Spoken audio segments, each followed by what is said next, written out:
Hello and welcome to Killer Queens, a true crime podcast. I'm your host, Torella. And I'm your better, prettier, younger host, Tori. We're sisters who are obsessed with true crime. And love gal-palin with you about cases. You can expect the occasional curse word, lots of Friends quotes, and all the 90s nostalgia. To get in on the conversation, check us out at killerqueenspodcast.com. You can also find us on Instagram and Facebook at Killer Queens Podcast. And we're on YouTube at Killer Queens, a true crime podcast. Okay, y'all, grab your Capri Suns or your Surge and let's talk about some true crime. Hey guys. Hey guys. I'm super pumped about this though. I feel like we're really knocking it out of the park here. Really? A little bit, yeah. Okay. I think I'm just really excited about the day. I think my Dayquil's kicked in. Oh, okay. It's got a little bit of caffeine in it, you know? Mm-hmm. I'm feeling the opposite. I thought I totally ruined part one. Well, you didn't help anything, but I think that I carried us, if we're being honest, so. Okay. Well, as long as you carried it enough, then I guess we're fine. I guess I should just go ahead and tell the people that I did not get any sleep for 2 nights now because I was stupid and got a brand new puppy. I mean, I love him, but he's very little. And also my kids decided not to sleep last night at all.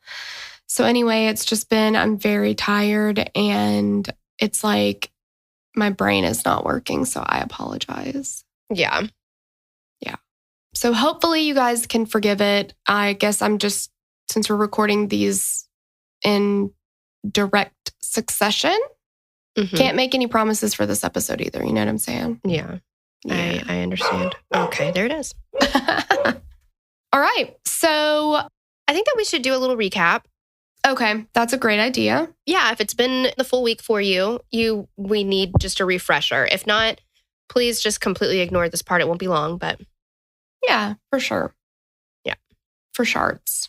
So remember, the Wonderland Gang is the low-level local gang that mostly dealt drugs out of their Laurel Canyon Hills home on Wonderland Avenue. Mr. and Mrs. Wonderland, Bill Wonderland. And they were also heavy drug users and would often break the drug dealer's cardinal rule of don't get high on your own supply. The gang's other way to make money was to break into people's homes, impersonating police, and take anything that they could sell for cash. They had one customer/friend in the form of porn star John Holmes. Torella, what was his name when he was doing his porns? This is rude of you to ask me this. It was Johnny Wad. Yep. So throughout the 70s, old Johnny Wad was on top of the world and he was making more money than he ever thought possible. But after a few years in the adult film industry, Holmes developed a huge drug habit/dependency. This led him to become friends with the Wonderland Gang, and he was also friends with another much larger drug dealer in the area, Eddie Nash, or as Eddie Nash liked to call himself, the Nash. The Nash. The Nash. Eddie Nash was the owner of several bars, clubs, restaurants at the time. The Nash also ran a drug business, and like the Wonderland Gang, he was heavily addicted to drugs and was using his own supply. So Nash treated Holmes like a brother and would often front him drugs, which he knew Holmes would never be able to pay back. Holmes was in debt to the Wonderland Gang, and in order to pay off his debt, he came up with this genius plan to rob his friend Eddie Nash. So the gang put their plan into action, and this is on June 29th, 1981. When it's over, it's estimated that they made off with around $1.3 million in cash, drugs, jewelry, antique guns, you name it.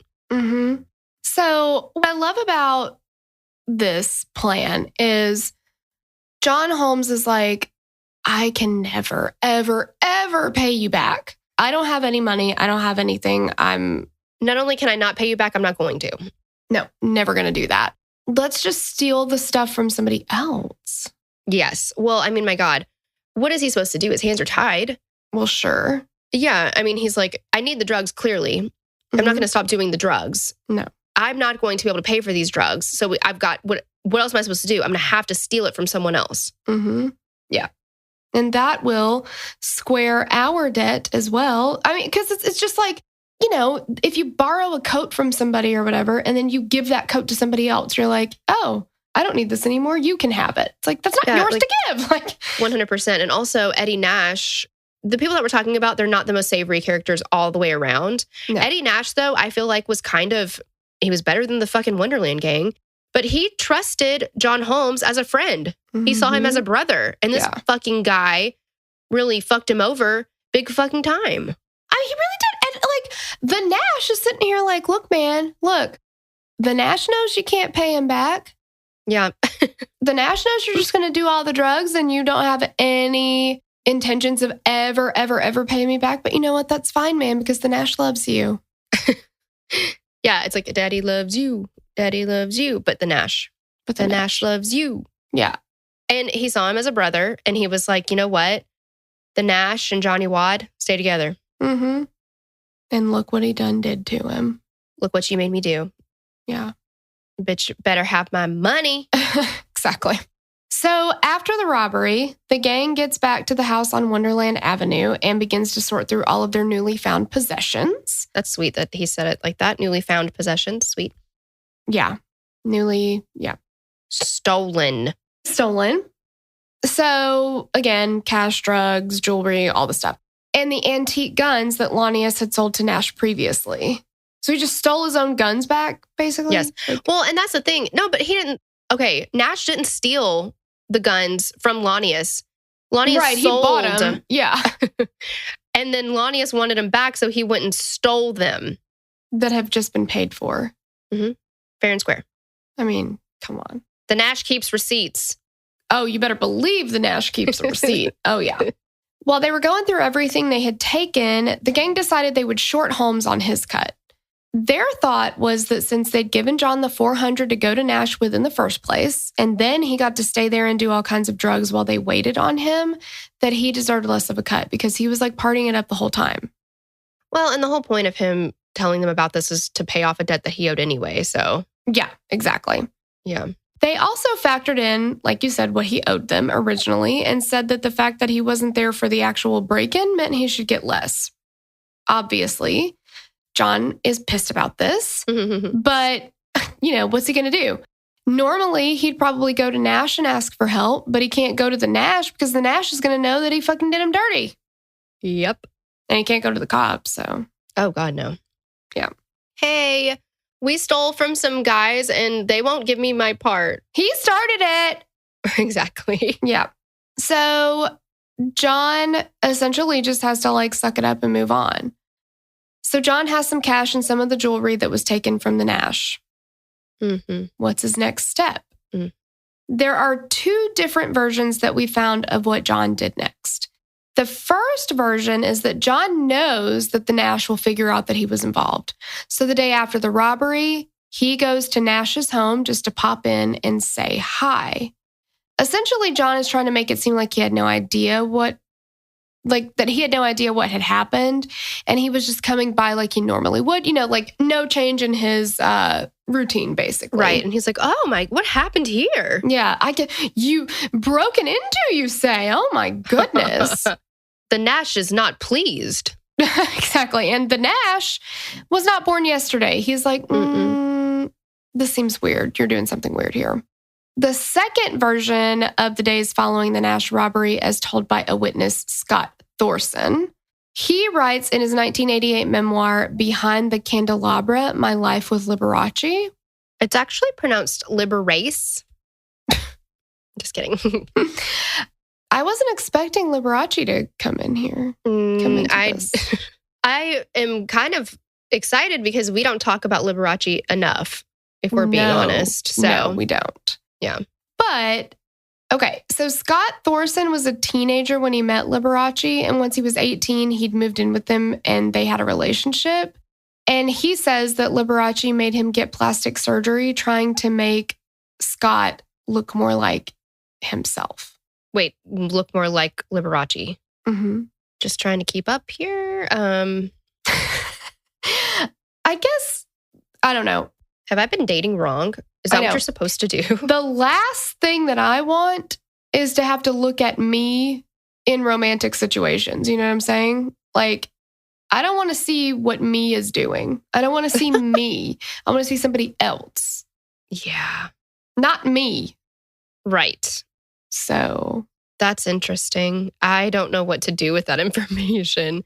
I don't either. I feel very upset about it. But anyway, Scott Thorson says in this book, memoir, Right. that he was actually at the Nash's home when John Holmes was brought there. And he said that he saw Nash order Gregory Dials to go out and find John. Nash suspected that John had something to do with the robbery from the start. There were very few people who knew about the safe that Nash kept hidden away in his room, but John Holmes was one of them. John, you friggin' idiot. Like, why are you going to go and give somebody information that, like, you know full well he only has given to, like, 3 people or whatever?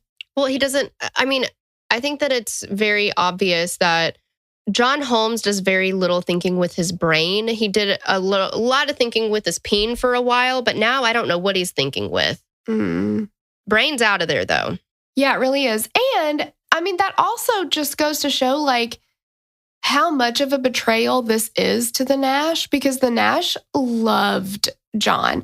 Like, if he only gave that information to people that he thoroughly trusted, and remember, he's paranoid. Oh, yeah. Been being paranoid. Done been paranoid. So for him to give that information to John is like a real testament to the fact that he legit did view him as a brother. Like, he loved him. And then John betrayed that trust because John doesn't love anybody but his own peen. Yes, which is kind of sad now because it's rendered basically useless. It's just like it's like a paperweight. It's there. It doesn't really get much use. Probably have to dust it every once in a while, but it's there. It's there. Yeah. Okay, and what do we know about the Nash is that he didn't put up with this kind of thing. So, No. brother Especially or not... when he's teamed up with Dials, like, get out of here. Exactly. Like, bad stuff is going to happen. Mayhem ensues. And just because you used to be a brother to him does not mean you're still a brother to him anymore.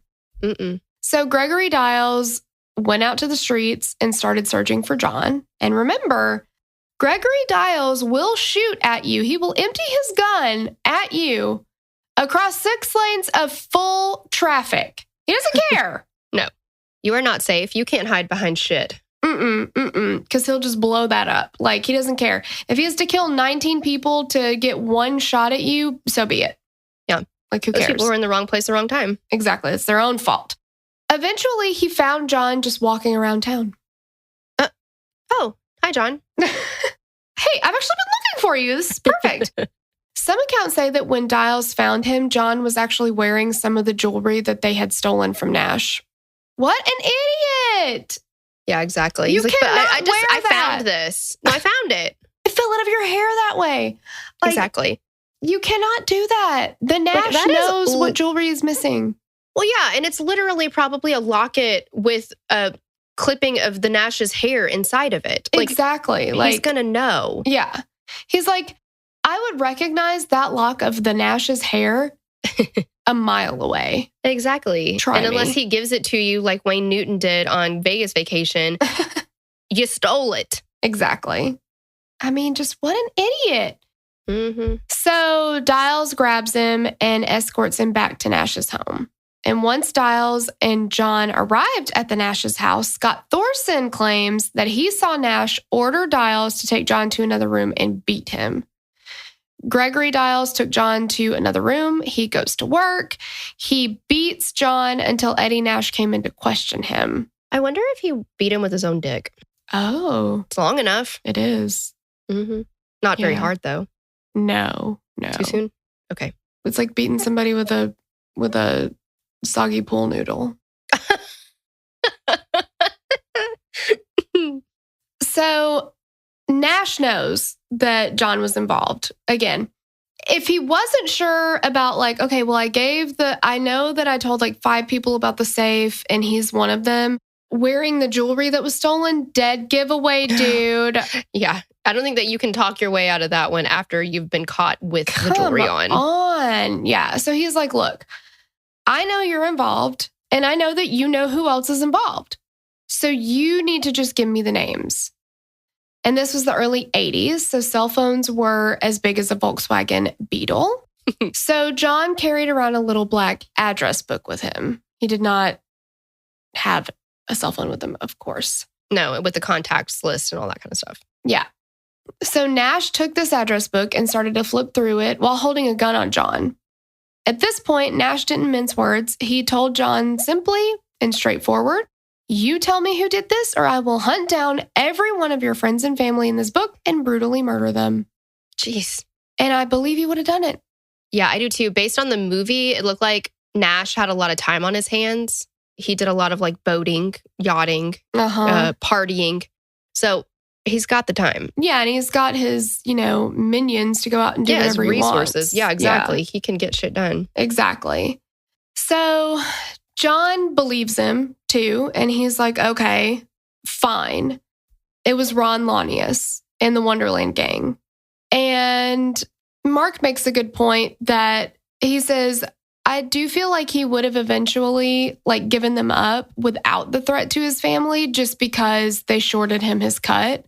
So he's a piece of shit. He literally does not care about anybody but himself. And to save himself, he would totally give everybody else up. He doesn't care. He'd roll over on anybody. Yeah, for sure. Yeah, just the way it goes.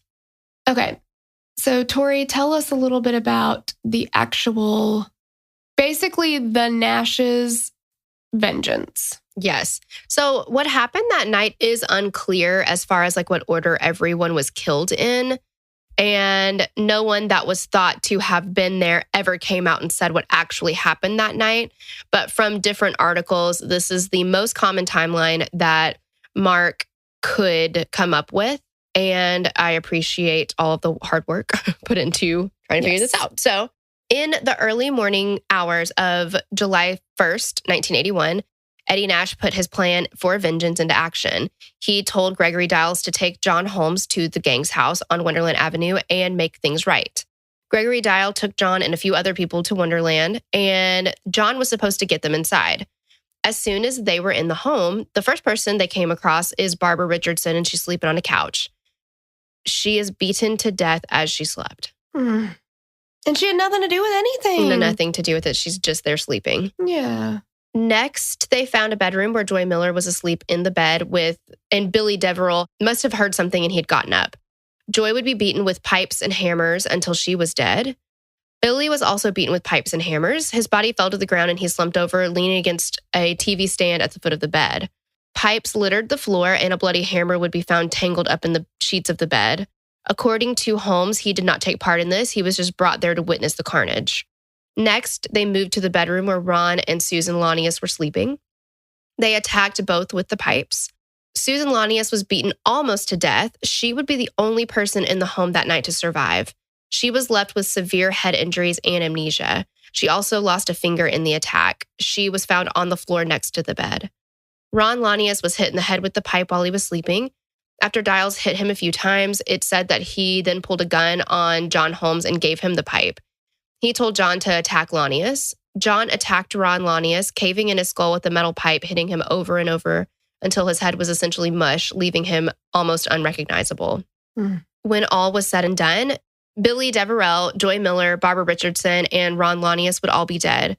Brutally beaten to death, all their skulls caved in from the damage done by metal pipes and hammers. Susan Lanius survived her vicious attack with life-altering injuries. 2 members of the Wonderland Gang were absent that night. Tracy McCourt was in his own home that night. Although he was the getaway driver that night of the Eddie Nash burglary, he would not face Nash or his goons for his part. McCourt would eventually move away from LA to Colorado.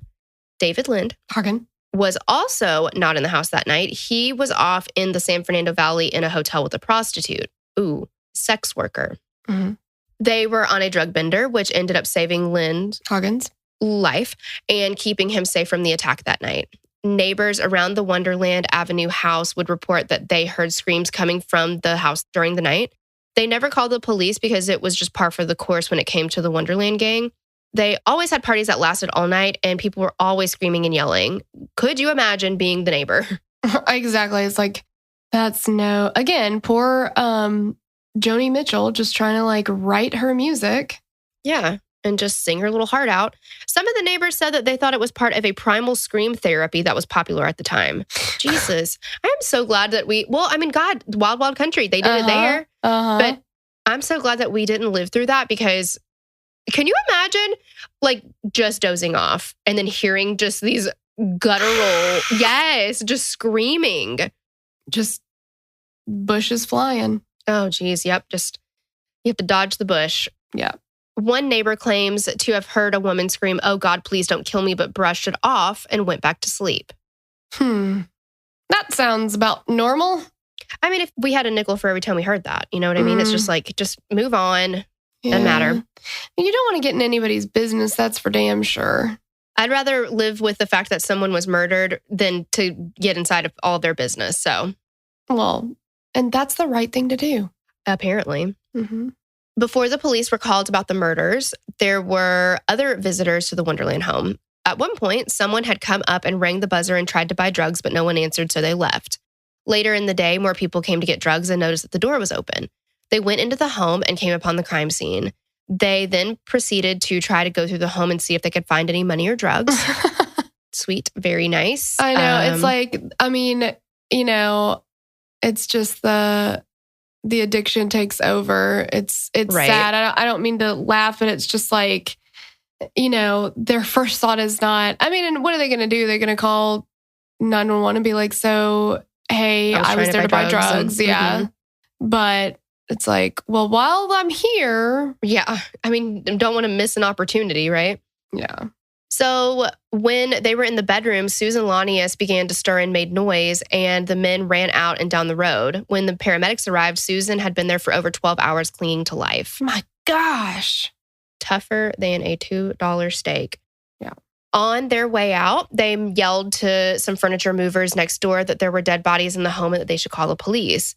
The movers went to the house to investigate and were horrified at what they discovered.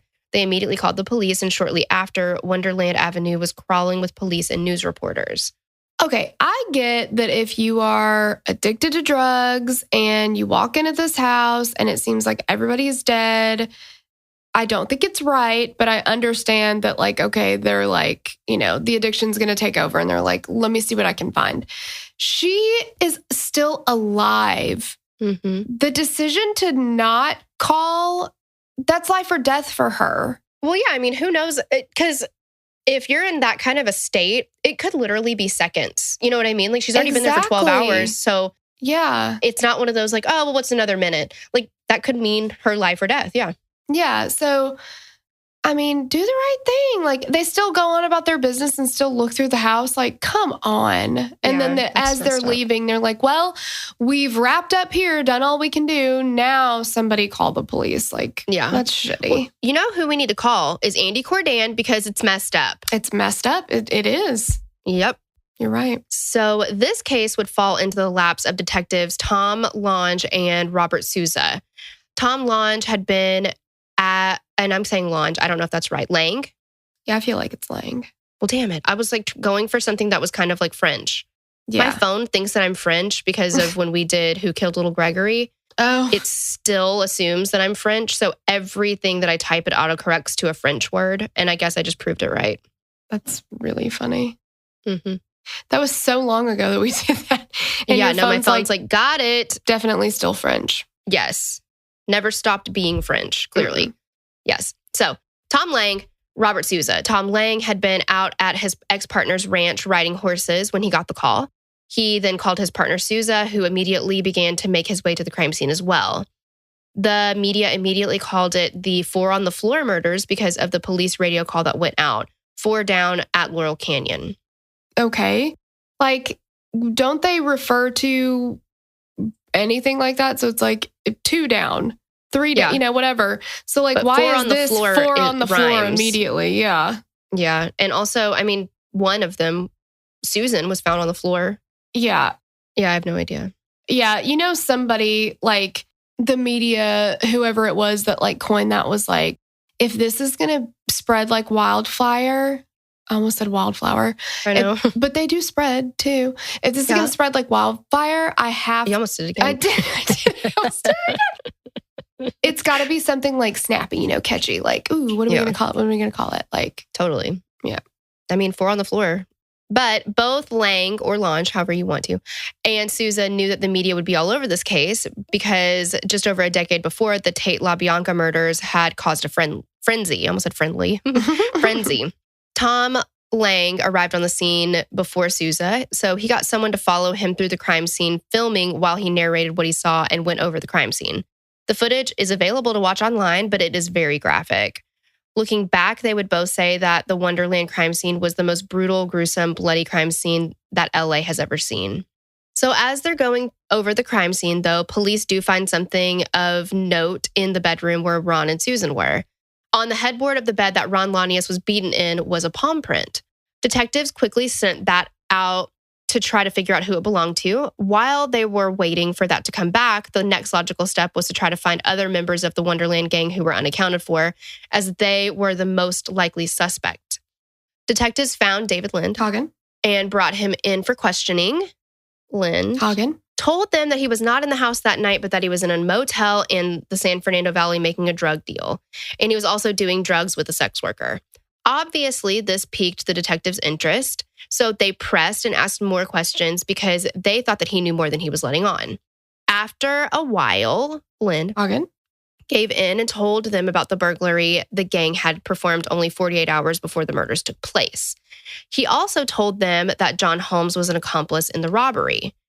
So now police have someone they can take a closer look at. They have John Holmes, who has been identified as an accomplice to the robbery, and they have drug crime boss Eddie the Nash, who would be looking for revenge. So the police bring in John for questioning pretty quickly following their interrogation of David Lind Hagen. At this point, they don't know that the palm print belongs to him, but they're confident that he was there just based on what Lind Hagen told them. They questioned him for a while, but ultimately they have to let him go because they didn't have any real evidence against him. John freaks out after he gets let go, and he and Don Schiller immediately leave town and begin a life on the run. For 5 months, they elude the police and end up in Florida. Once there, they stayed at a little motel and tried to keep everything just like a super duper low key. Why didn't John go on the run after, like, you know what I mean? Like, he picked the wrong time to go on the run, I think. Yeah. Because he should have done it before everybody, like, after the robbery.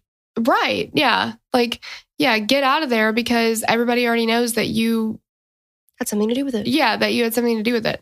He's just an idiot. He just doesn't do anything when he's supposed to do anything. I just can't stand him. He's just, yeah, so stupid. He's the worst.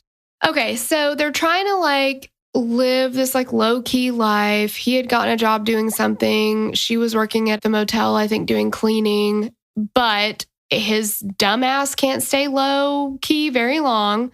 He attacks her in public one night. And bystanders stepped in and they stopped it. And they asked if she wanted to leave, and she said yes. So she turned John into the FBI, and then he was arrested. Wow.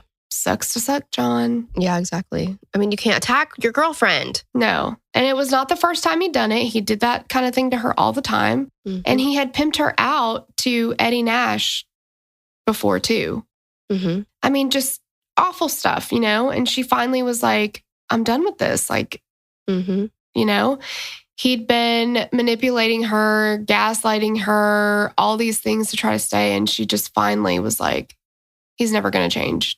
This is awful. And he is never going to change. Yeah. People like that don't ever change. Exactly. In December of 1981, the police arrested John Holmes for the murders of the 4 on the floor. He was charged with 4 counts of murder. Holmes claimed that he was there, but that he didn't participate in any of the murders. The police knew John was there that night because the palm print on the headboard belonged to him. He would be extradited from Florida back to California. He refused to cooperate with the police investigation, though. They wanted to make a deal with him and go after Nash. But John was afraid to make any type of deal because rightfully he's seen what Nash can do. Exactly. He was worried about what Nash would do to him. While they were trying to get his help, they set John up in a hotel room with Dawn and his estranged wife, Sharon. John wanted them to all go into witness protection, but Sharon refused. She was just an innocent bystander in all of this. And she's like, I am not going to totally like uproot my life. Because if they go into witness protection, like it's basically just the three of them together for the rest of their lives. You know, they lose connection to everybody else. And she's like, I actually think you're the worst. So I really don't want to like be stuck with you forever. Well, yeah, my God. It's just like this one mistake that I made 12 years ago. And now here we are, you know, like. Yeah, exactly. It's just ridiculous. John's trial in California started in March of 1982. The prosecution argued that the position of the palm print above Ron's body clearly shows that while John was hitting Ron, he placed his hand on the headboard to steady himself. I mean, probably did. John used a court-appointed defense team, and they argued that John himself was also a victim in this case. That's a little bit of a stretch. Yeah. That reminds me of Gacy being like, you know, I consider myself the 33rd victim or the 34th victim. Oh my God, it sends me into a complete rage. Yeah, 100%. Like, what a fucking dick. Yeah. Their defense was that John was caught between two drug dealers that both used him as a pawn. Which is like, he used both. Anyway, okay. Yeah. Okay. Yeah, he's completely innocent here, right? Yeah. Okay. They said that the Wonderland Gang bribed him with drugs to help them with Nash, which then caused him to be on Nash's radar, since Nash thought he was an accomplice of the Wonderland Gang. They also argued that since John was a known associate of the gang, that it wouldn't be out of place for his handprint to be found in the house. Right. In blood? Or is that what we're talking about? And also, okay, the Wonderland Gang did not bribe him with drugs to help them get Nash. No. After a while they did, but didn't John become friends with him just on his very own? Yes. Like, it's just so ridiculous. He was like, well, they made me be friends with him. Okay, and then you're the one who was like, oh, and also I've got this friend that we're going to totally fuck over. It's going to be the best, what would you call it? The best reward for a robbery ever, right? Yeah. He's the one who decided that. Yeah. They didn't press him. Where did they get this information? How'd they know about the safe? Exactly. And they, like, yeah, he's the one that brought Nash into the whole thing. Like, Nash wasn't on their radar as a target at that point. No. Because he's huge. Like, and they know that he's got, you know, security and whatever. They're not going to try and fuck with him. No. But Holmes comes in and says, hey, I'm actually really close with him. He's got tons of money and tons of drugs. We could totally get in there. I can leave the back door open for you. Yes, exactly. Come on. Yeah. And he even went and checked the back door again because they all slept so long and he was worried that, you know, the door was going to be locked. So he went back. Like, come on. Yeah. There were plenty of opportunities for him to be like, well, I'm out. Yeah, exactly. And it reminded me of the Jodi Arias case, just with the handprint or whatever. And she's like, I wasn't there. I mean, that's really compelling, but I wasn't there. Yeah. Or like, oh, well, I've been there. Of course my handprint would be there. Yeah, I agree with that. In blood? Mm-mm. I mean, we have to look at all the options though, right? A nosebleed? Right. Anybody can get a paper cut and then you have a full-on bloody handprint left behind. It's happened to me. Sure. Did we rule out that it's not ketchup? Oh, that's true. You know Barbecue sauce, spaghetti. Sure. Yeah, they could have had waffle fries, you know, you need a lot of ketchup for that. And then bada bing, bada boom, we accidentally, you know, slipped and there's the handprint.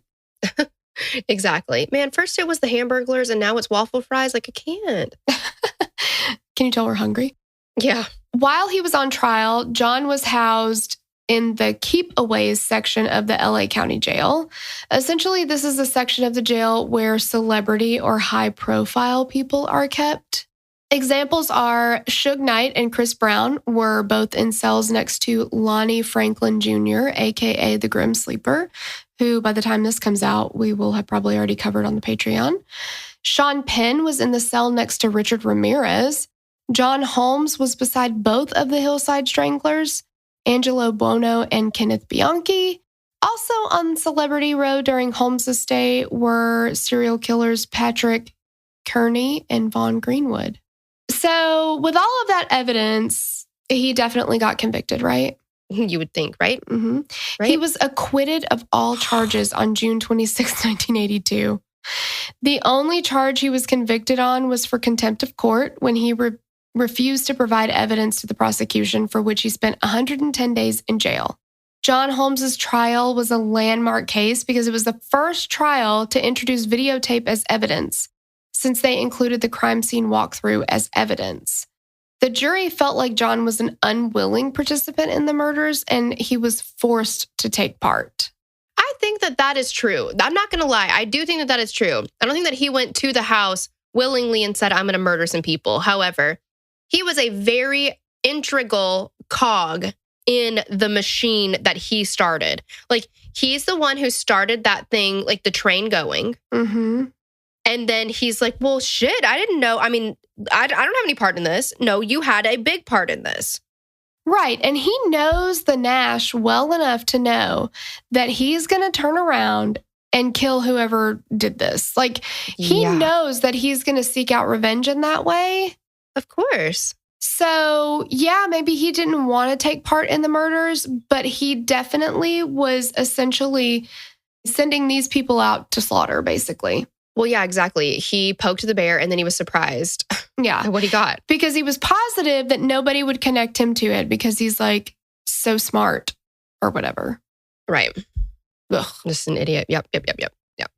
Days after the murders, the police searched Eddie Nash's home. They found a large stash of cocaine, and Nash was sentenced to 8 years in prison. A judge released him after serving only 2 years. In 1990, Eddie Nash would be charged with planning the murders of the Wonderland Gang. He would face trial in the state court, and the end result was a hung jury of 11-1. An associate of the Nash would later reveal that during his 8-year prison sentence, Nash bribed the judge to release him with $100,000 cash to let him go early. After Nash's first trial for the murders, Nash admitted that he bribed the lone holdout with $50,000 cash. Nash would be retried for the murders, but again was acquitted. Throughout the 1990s, police would go back to Nash over and over, trying to pin whatever they could on him, and the media referred to him as the one who got away. Jeez. It's easy to be the one that got away when all you do is go around bribing people with cash. Like, yeah. Okay, well, so here's my question. What happened to that judge? Like, I would like to know what happened to the judge. Yeah, exactly. There should be consequences there. Mm-hmm. Ridiculous. He's probably retired and it doesn't matter anyway. Mm-hmm. Yeah, he probably retired as a judge.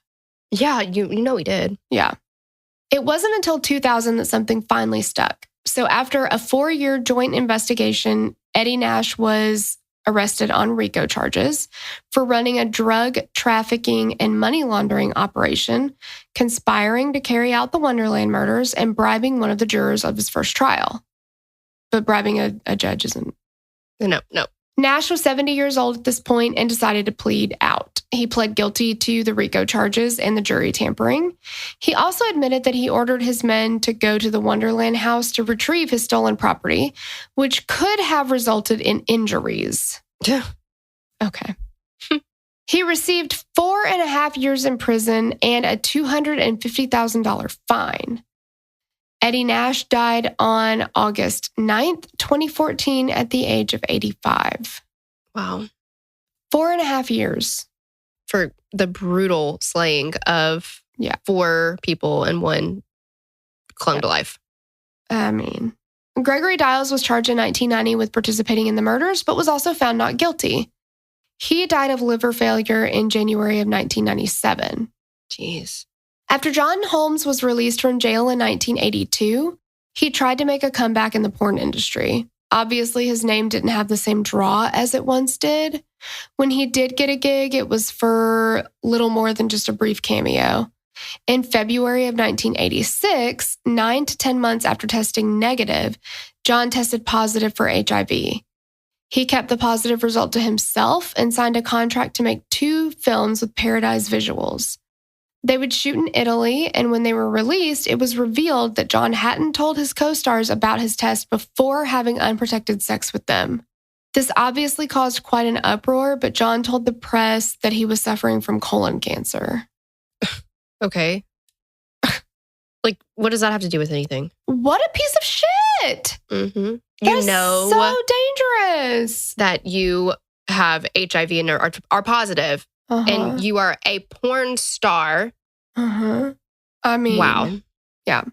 In January 1987, John married Laurie Rose in Las Vegas after telling her he had AIDS. During the last few months of his life, he stayed in a VA hospital. One day, the detectives from the Wonderland murders paid him a visit. Their hope was that he would want to make some kind of deathbed confession. They asked him what happened and tried to get him to talk. He told them that he wasn't feeling great that day, but he would write something for Laurie to give to them. They left empty-handed. John died on March 13th, 1988, due to AIDS-related complications.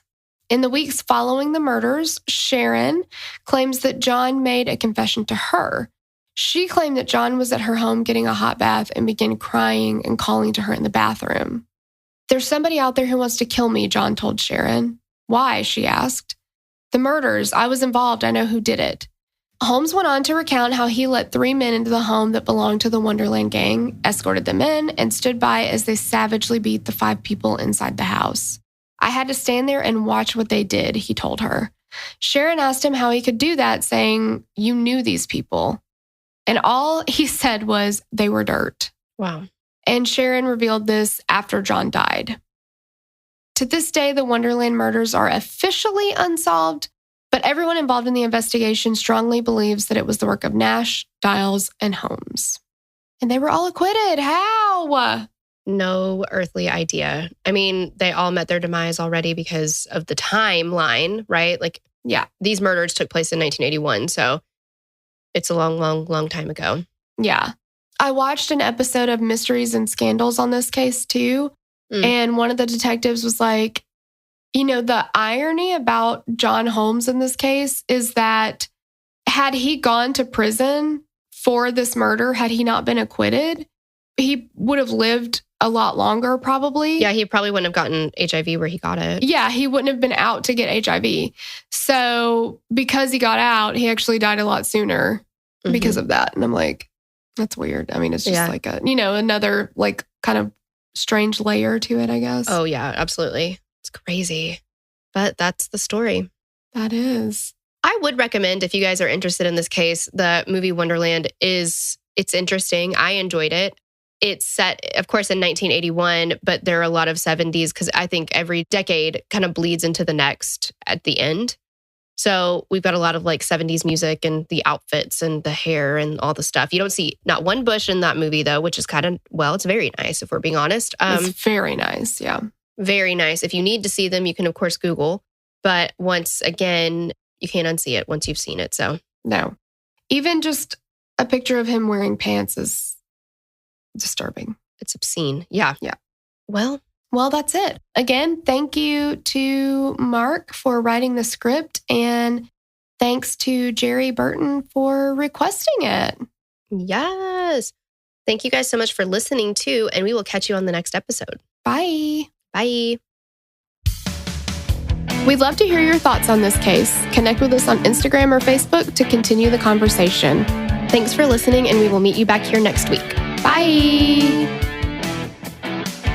The theme song for the show is created and composed by Stephen Toby. You can find more of Stephen's work on SoundCloud. Our logo was created by Sloan Williams of Sophisticated Crayon. You can find more of her work on Etsy. Visit us at killerqueenspodcast.com for merch and other info about the show.